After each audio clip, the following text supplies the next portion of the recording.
सबके सब भूटान की वैलीज में हाइकिंग के लिए जा रहे होते हैं। यहाँ पर इन्हें बहुत सारे बुद्धिस्ट लोग और उनके टेम्पल्स भी दिखते हैं और अब एक पहाड़ के ऊपर जाते हैं जहाँ पर पॉल को अजीब सी आवाज आती है और जब वो उस आवाज की तरफ बढ़ता है तो चट्टानों के बीच में गड्ढे में वो गिर जाता है। ये देखकर पॉल के तीनों दोस्त गड्ढे के पास आते हैं और अब पॉल का एक दोस्त रस्सी के सहारे नीचे गड्ढे में जाता है जहाँ उसे पता चलता है कि ये एक गुफा है। वो देखता है कि पॉल वहाँ पर बैठा मंत्रों का उच्चारण कर रहा है। दरअसल वो चैंटिंग कर रहा होता है और उसके सामने एक बहुत ही अजीब सा स्केलेटन होता है जिसका साइज आम स्केलेटन से बहुत बड़ा है। उसके पास और भी बहुत सारे छोटे स्केलेटन होते हैं जो उसके सामने झुके हुए होते हैं। पॉल के दोस्त को कुछ भी समझ में नहीं आता। सीलियो पॉल के पास जाता है। पॉल बिना हिले डुले उसे कहता है कि अगर तुमने मुझे छुआ तो तुम मारे जाओगे, लेकिन वो पॉल को अपने कंधे पर उठाकर वापस ऊपर ले आता है। इसके बाद सामने एक वुडन घर होता है जिसके अंदर पॉल को लाते हैं और अब यहाँ पर बर्फ पड़ना शुरू हो जाती है जिसका मतलब ये है कि चारों इस वक्त यहाँ से नहीं निकल सकते। पॉल और रूदी के जो दोस्त होते हैं वो यहाँ से खाने का इंतजाम करने के लिए निकल पड़ते हैं और अब भी पूरी तरह से अपने होशो हवास में नहीं होता। रूदी देखती है कि उसके हाथ में एक बैम्बू का म्यूजिकल इंस्ट्रूमेंट है। रूदी उससे वो इंस्ट्रूमेंट ले लेती है और बजाना शुरू करती है। इसके बाद वो बाहर जाती है और तभी उसे अपने सामने एक बहुत अजीब सा साया दिखता है जो उसी की तरफ बढ़ रहा होता है। रूदी अपनी जान बचाने के लिए वुडन घर के अंदर आ जाती है और अंदर से दरवाजे को लॉक कर लेती है जिसके बाद वो अजीब सा साया नॉक भी करता है। रूदी पूरी तरह से डर जाती है।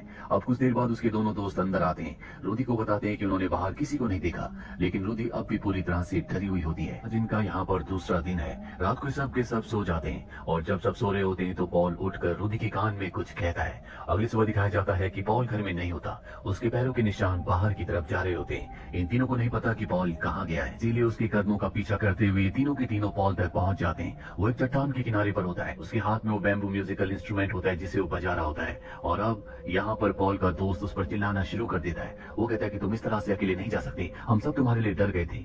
और अब पॉल यहाँ पर कुछ मंत्रों का उच्चारण करता है जिसके बाद रूदी जिसके कान में रात को उसने कुछ कहा था वो पूरी तरह से पोजेस्ड हो जाती है और अपने दोनों साथियों को मार देती है। जिसके बाद वो पॉल को देखती है। पॉल भी उसी को देख रहा होता है। अब रूदी अपनी भी जान ले लेती है। ऐसा लगता है कि पॉल ने इन तीनों को मारा है। अब यहाँ से कहानी 23 साल आगे यानी कि सन 2018 में जाती है जहाँ पर हमें जेम्स नाम के एक आदमी को दिखाया जाता है। जेम्स की पत्नी और उसके बेटे की एक कार एक्सीडेंट में मृत्यु हो चुकी है। अब वो अकेला है। वो एक सिक्योरिटी स्टोर को ऑपरेट करता है। दरअसल वो अपनी जिंदगी में अपने परिवार को खोने के बाद पूरी तरह से फ्रस्ट्रेटेड है। जेम्स एक रेस्टोरेंट में जाता है जहाँ पर वो अपने बर्थडे का कूपन देता है जो कि बहुत ही पुराना होता है। हालांकि आज उसका बर्थडे नहीं है, लेकिन फिर भी रेस्टोरेंट वाले उसके कूपन को एक्सेप्ट कर लेते हैं जिसके बाद उसे फूड फ्री में दिया जाता है। इसके बाद जेम्स जब घर आता है तो वहाँ पर उसकी दोस्त की बेटी जिसका नाम एमेंडा है वो उससे मिलने के लिए आती है। दरअसल आज ही के दिन एमेंडा के पिता की मृत्यु हो गई थी और जेम्स के परिवार की भी आज ही के दिन मृत्यु हुई थी। जेम्स एमेंडा की मॉम नोरा को भी अच्छे से जानता है पर वो अपने पिता की मौत के बाद अब जेम्स को अपना पिता समझती है। वो जेम्स को बताती है कि मैं अपने पिता की मृत्यु के बाद पूरी तरह से टूट चुकी थी, लेकिन अब मुझे सच पता चल चुका है। ये पूरी दुनिया एक भ्रम है, ये सच्चाई नहीं है। सच्चाई सिर्फ हमारी सोच से पैदा होती है। जिस चीज को हम बहुत ज्यादा सोचते हैं वही चीज हमारे साथ होती है। इसके बाद एमेंडा वहाँ से चली जाती है।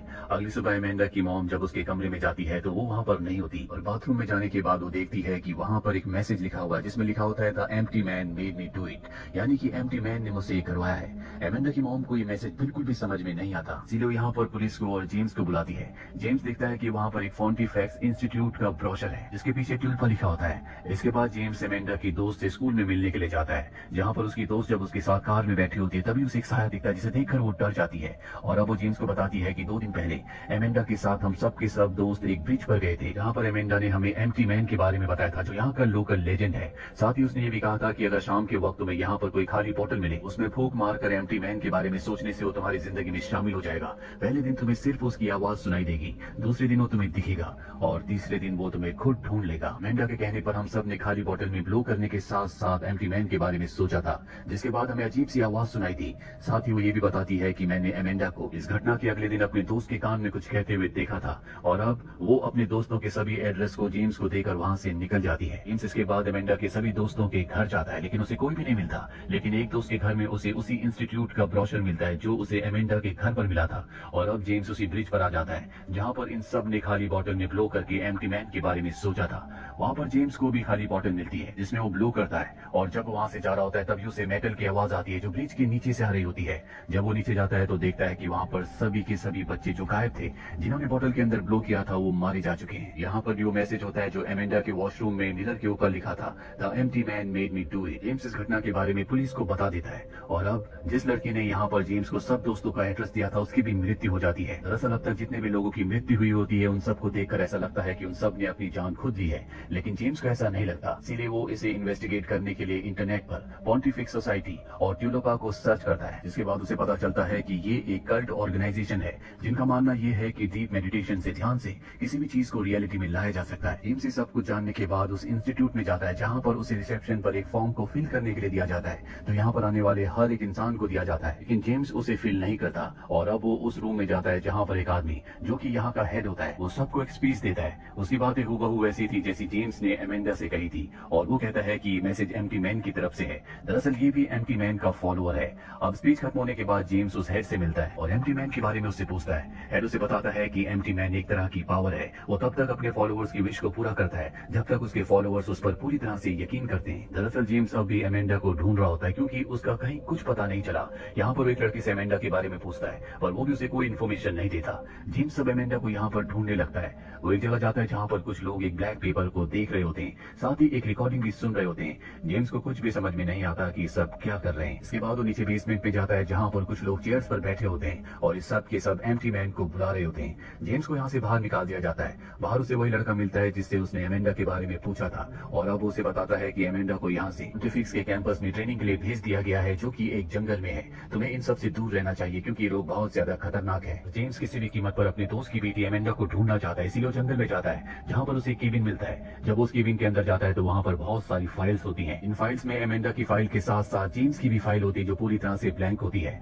अब यहाँ से जेम्स एक दूसरे केबिन में जाता है जहाँ पर बहुत सारे वीडियो कैसेट्स होते हैं और वो उनमें से एक कैसेट को प्ले करता है जिसमें बहुत सारे लोग एक आदमी के साथ कुछ एक्सपेरिमेंट्स कर रहे होते हैं। यहाँ पर बहुत अजीब अजीब सी चीजें हो रही होती हैं और अब जब रात हो जाती है तो जेम्स को कुछ आवाजें आती हैं। जब वो बाहर जाता है तो देखता है कि पानी की दूसरी तरफ आग के चारों तरफ बहुत सारे लोग हैं जो मंत्रों का उच्चारण कर रहे हैं और आग के चारों तरफ घूम रहे हैं। जेम्स हैरानी से उन सबको देख रहा होता है और तभी आग आसमान की तरफ बढ़ना शुरू हो जाती है जिससे वो पूरी तरह से घबरा जाता है और अब वहाँ आग के चारों तरफ जितने भी लोग होते हैं वो सब जेम्स को देख लेते हैं, जिसके बाद वो जेम्स को मारने के लिए उसका पीछा करते हैं। लेकिन जेम्स अपनी गाड़ी से इस जगह से निकल जाता है। वो सीधा पुलिस स्टेशन जाता है जहाँ पर वो उस ऑर्गेनाइजेशन के बारे में सब कुछ पुलिस को बताता है और पुलिस उसकी बातों पर विश्वास नहीं करती। इसीलिए वो एमेंडा की मॉम के पास आता है और उन्हें बताता है कि एमेंडा ने एक ग्रुप को ज्वाइन किया है जो कि एम्प्टी मैन पर विश्वास रखते हैं। वो सब उसकी पूजा करते हैं और अब यहाँ पर कॉल आता है। जेम्स जब उस कॉल को रिसीव करता है तो कोई उसके कान में विस्पर करता है। इसके बाद जेम्स एमेंडा की मॉम को कहता है कि कल के लोग बहुत खतरनाक है, यानी कि वो ग्रुप जो कि एम्प्टी मैन की प्रार्थना करते हैं और उन्होंने सब बच्चों को मारा है। तुम्हारी जान को खतरा है, मैं तुम्हें किसी सेफ जगह ले जाता हूँ।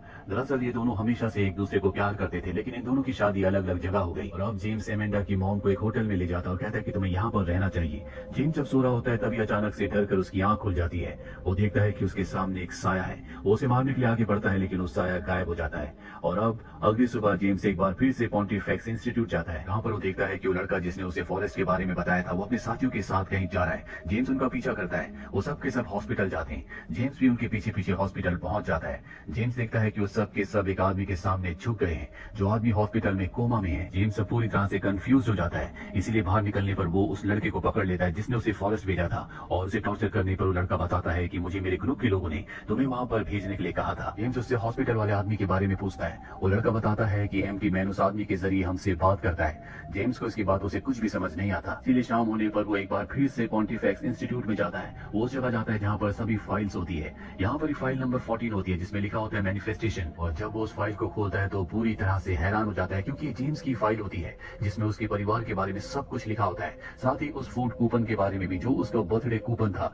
जो मात्र 3 दिन पहले उसने फ्री का खाना खाने के लिए यूज किया था। इस फाइल में जेम्स की फोटो भी होती है। जेम्स को कुछ भी समझ नहीं आता कि ये सब क्या हो रहा है, इसीलिए वो उस हॉस्पिटल में एक बार फिर से जाता है जहाँ पर वो आदमी कोमा में है। वो रिसेप्शन में एक लेडी से पूछता है कि वो आदमी कौन है। वो कहती है कि मुझे नहीं पता, वो पिछले 23 सालों से कोमा में है। और अब जब जेम्स उस रूम में जाता है जहाँ पर वो आदमी है तो देखता है कि वहाँ पर एमेंडा भी है। वो एमेंडा से पूछता है कि ये कौन है। एमेंडा बताती है कि पिछले 500 सालों में 10 से 23 साल पहले एम्प्टी मैन ने किसी को पजेस किया था और वो आदमी यही है। एम्प्टी मैन इसी के जरिए हमसे बात करता है। और अब जेम्स एमेंडा की मॉम को कॉल करता है लेकिन वो उसे पहचानने से साफ साफ मना कर देती है। जेम्स को यहाँ पर कुछ भी समझ में नहीं आता। दरअसल उसके सामने जो आदमी कोमा में है ये पॉल है जो आज से 23 साल पहले अपने 3 दोस्तों के साथ भूटान गया था और अब एमेंडा जेम्स को बताती है कि इसकी बॉडी अब पूरी तरह से कमजोर हो चुकी है, इसीलिए एम्प्टी मैन के लिए हमें नई बॉडी यानी कि वेसल की जरूरत है और हमने तुम्हें चुना है। तुम्हारी अब तक जितनी भी यादें तुम्हारे साथ है वो सब की सब फैब्रिकेटेड है, यानी कि उन यादों को हमने तुम्हारे लिए बनाया है। असली जिंदगी में तुम्हारे साथ कभी भी ऐसा नहीं घटा और इसीलिए एमेंडा की मॉम उसे नहीं पहचान पा रही होती, क्योंकि उसने एमेंडा की मॉम के साथ कभी वक्त बिताया नहीं।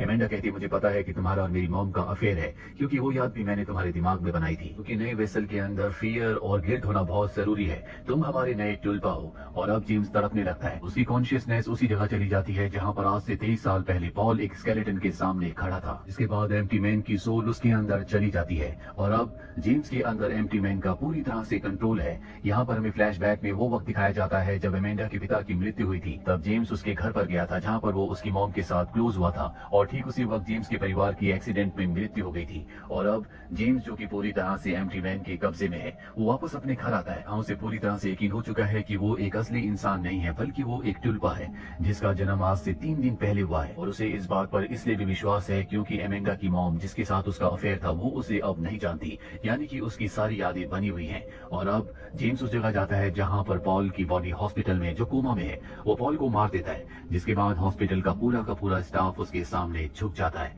और इसी के साथ ये कहानी यहीं पर खत्म हो जाती है। इस कहानी में जेम्स को टुल्पा बनाया गया है। दरअसल तिब्बत में ये एक तरह की मेडिटेशन होती है जिसमें कोई भी साधक अपने दिमाग में किसी भी दूसरी एंटिटी यानी कि दूसरी कैरेक्टर को बना सकता है और चैंटिंग और ध्यान की मदद से उस कैरेक्टर को असली दुनिया में लाया जा सकता है। ठीक इसी तरह से उन लोगों ने जो एम्प्टी मैन को अपना सब कुछ मानते थे, जेम्स को अपने माइंड में क्रिएट किया, उसके बाद चैंटिंग से उसे असली दुनिया में लाए ताकि एम्प्टी मैन की स्पिरिट के लिए वो एक परफेक्ट वेसल बन सके। तो ये थी पूरी कहानी द एम्प्टी मैन की। उम्मीद करते हैं कि ये कहानी आपको पसंद